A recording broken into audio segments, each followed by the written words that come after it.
जब भी देश में चुनाव होते हैं तो नतीजे आने से ठीक पहले टीवी स्क्रीन्स पर एक अलग ही उत्सव शुरू हो जाता है ना? चमकती हुई स्क्रीन्स और पूरे कॉन्फिडेंस के साथ बैठे पॉलिटिकल एनालिस्ट्स। आज के इस विश्लेषण में हम इन्हीं एग्जिट पोल्स की सच्चाई और इनके आंकड़ों की गहरी जांच करेंगे। क्या ये आंकड़े सचमुच जमीनी हकीकत बताते हैं या फिर ये सिर्फ एक बढ़ा चढ़ाकर पेश किया गया स्पेक्टेकल है? चलिए डेटा के आधार पर इसकी बारीकी से पड़ताल करते हैं। अब की बार 400 पार।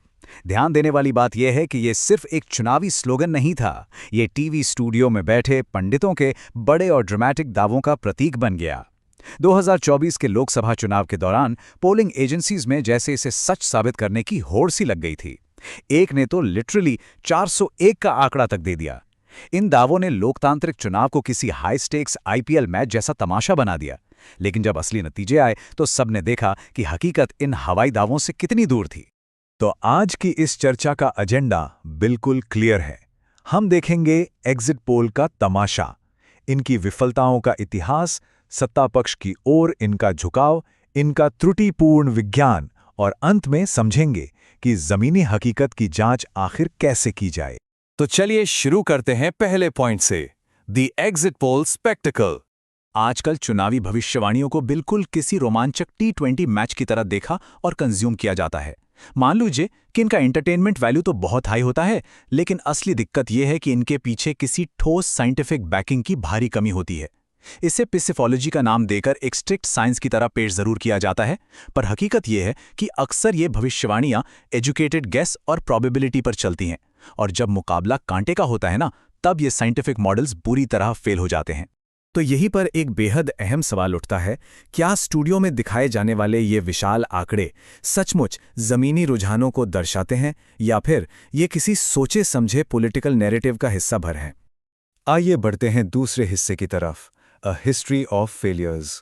देखिए, 2024 में जो मिसकैलकुलेशंस हुए वो कोई अचानक घटने वाली घटना नहीं थी। ये एक लंबे सिलसिले का हिस्सा है।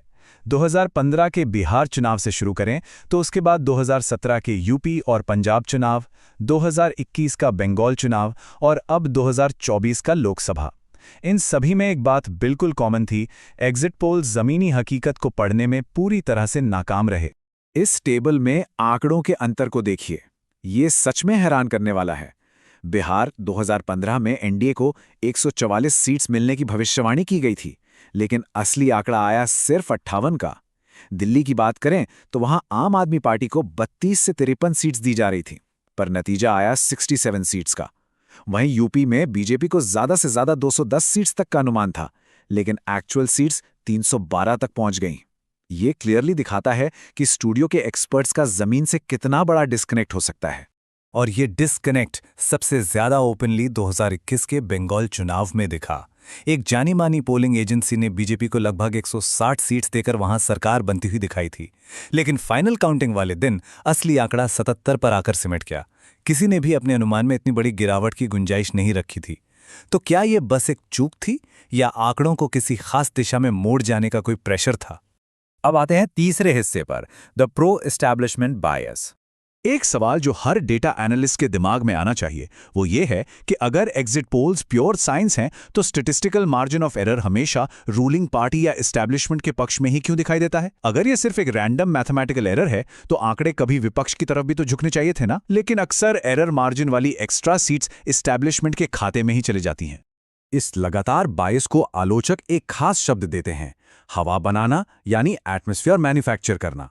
जब बार बार किसी एक पार्टी की जीत को भारी बहुमत के साथ दिखाया जाता है तो ये आम लोगों के दिमाग में एक विशेष नैरेटिव सेट करने का काम करता है, और इससे एक बहुत गंभीर एथिकल सवाल उठता है, क्या एग्जिट पोल्स का इस्तेमाल प्योर साइंस की जगह वोटर सेंटिमेंट को आर्टिफिशियली इन्फ्लुएंस करने और एक नैरेटिव बिल्डिंग टूल के रूप में किया जाता है? चलिए इसकी वजह समझते हैं चौथे हिस्से में, फ्लॉड साइंस एंड ओपैकनेस। आखिर इन पोलिंग मैकेनिक्स में ऐसी क्या खामियां हैं? सबसे पहली बात, आजकल वोटर्स बहुत स्मार्ट हो गए हैं। वो अपने असली इरादों को छुपाने लगे हैं और पोलस्टर्स को अक्सर सही जवाब नहीं देते। इस वजह से सर्वे करने वालों को साइंस से ज़्यादा तुक्के और प्रोबेबिलिटी पर निर्भर रहना पड़ता है। इसके अलावा पूरे प्रोसेस में अपारदर्शिता यानी ट्रांसपेरेंसी की भारी कमी होती है। जैसे डेटा कलेक्शन के मेथड्स को खुफिया रखना या बंगाल जैसी जगहों पर चुनावी हिंसा रोकने के नाम पर भारी सुरक्षा बलों की तैनाती के दौरान पोलिंग करना। इन सब के बीच सैंपल डेटा की सच्चाई पर लगातार सवाल उठते रहते हैं। इन सभी नैरेटिव बिल्डिंग कोशिशों और बड़े बड़े स्टूडियो पंडितों की भविष्यवाणियों के बीच हमारे पास एक बहुत ही मजबूत संदेश निकल कर आता है। भारतीय मतदाता को कभी कमजोर मत समझो। जब देश का आम नागरिक चुपचाप अपना फैसला सुनाता है तो बड़े बड़े स्टूडियो का मैथ्स पूरी तरह धरा का धरा रह जाता है। और सच मानिए, यही असल ग्राउंड रियलिटी चेक है। तो फिर आखिरी हिस्से पर आते हैं, वेरीफाइंग ग्राउंड रियलिटी। इस चुनावी शोर शराबे में सच्चाई को वेरीफाई करने के लिए 3 आसान और सॉलिड कदम हैं। स्टेप 1, टीवी स्टूडियो में चलने वाले इस हवाई मैथ और exact seat by seat prediction को पूरी तरह इग्नोर करना बेहतर है। स्टेप 2, जमीन पर असली उत्साह और ब्रॉड रुझान को ऑब्जर्व करना चाहिए। और स्टेप 3, जो सबसे जरूरी है, ऑफिशियल काउंटिंग डे का इंतजार करना चाहिए। जब तक ईवीएम खुलती नहीं और आंकड़े आते नहीं, तब तक हर नंबर सिर्फ एक तुक्का है। एक तरफ होती है सच्ची ज़मीनी रिपोर्टिंग, जहां ज़मीनी पत्रकार हवा का रुख बता सकते हैं, लेकिन वो एग्जैक्ट सीट नंबर्स फैलाने से बचते हैं। और दूसरी तरफ है स्पेक्युलेटिव स्टूडियो पंडिट्री, जिसका पूरा फोकस सिर्फ सेंसेशनलिज्म, ड्रामा और एग्जैक्ट मैथ पर होता है। चुनावी नॉइज़ को सही ढंग से समझने के लिए इस फर्क को पहचानना हम सबके लिए बेहद ज़रूरी है। तो अब सब कुछ समेटते हुए एक आखिरी प्रश्न छोड़ते हैं। क्या नागरिक इन स्पेक्युलेटिव आंकड़ों और टीवी के तमाशे पर ऐसे ही आंख मूंद कर विश्वास करते रहेंगे, या फिर इलेक्टोरल नैरेटिव्स को बनाने के तरीकों में और ज्यादा पारदर्शिता की मांग करेंगे? एग्जिट पोल्स माहौल बनाने का एक बड़ा टूल जरूर हो सकते हैं, लेकिन डेमोक्रेसी में आखिरी फैसला हमेशा और हमेशा मतदाता के ही हाथ में होता है।